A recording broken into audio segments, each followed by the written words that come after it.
ایک صاحب نے سوال کیا ہے کہ کیا نیاز کا کھانا کھانا گناہ ہے یا نہیں؟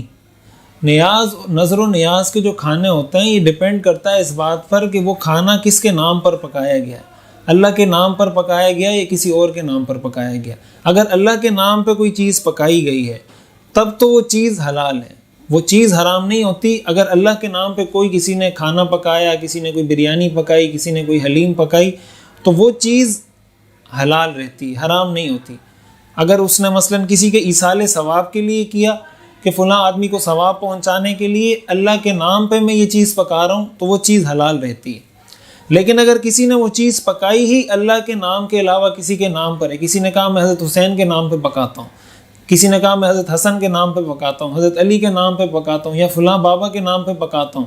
تو اگر اللہ کے علاوہ کسی اور کے نام پہ پکائی ہے، چاہے وہ کسی پیغمبر کے نام پر ہو، صحابی کے نام پر ہو، ولی کے نام پر ہو، کسی کے نام پر بھی ہو،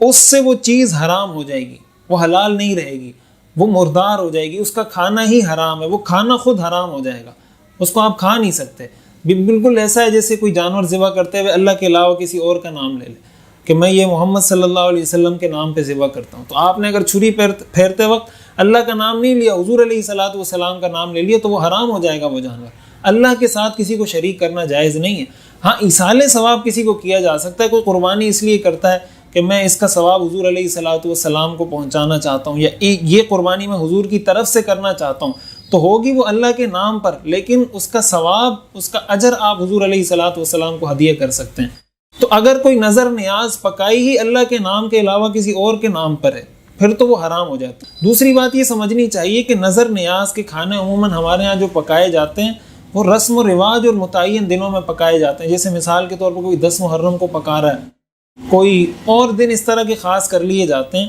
تو ایسی صورت میں اگر وہ کھانا اللہ کے نام پر پکایا ہے تو وہ کھانا تو حلال ہے،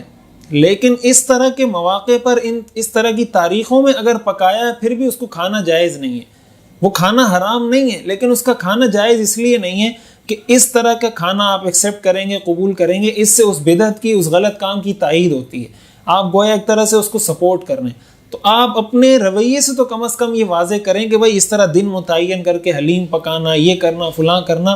اپنے رویے سے یہ بات ظاہر کریں کہ یہ عمل ٹھیک نہیں ہے۔ اگر کوئی کھا لے گا تو ہم یہ نہیں کہیں گے کہ اس نے حرام چیز کھائی ہے، ہم یہ کہیں گے کہ اس کا یہ کھانا، اس کا یہ جو عمل تھا، یہ عمل غلط تھا۔ تو یہ دو باتوں میں فرق سمجھنا چاہیے۔ ایک چیز یہ کہ اس سے وہ کھانا ہی حرام ہو جاتا ہے، ایک یہ کہ وہ کھانا حلال رہتا ہے، حرام نہیں ہوتا، لیکن اس کا وہ عمل چونکہ ایک خاص دن کے ساتھ ایک بدعت کی شکل اختیار کر گیا ہے، لہٰذا اس کو کھانا، اس کو ایک طرح سے تائید اور سپورٹ کرنا ہے۔ اور حدیث میں آتا ہے جس نے کسی بدعتی کی توقیر کی، اس کی عزت احترام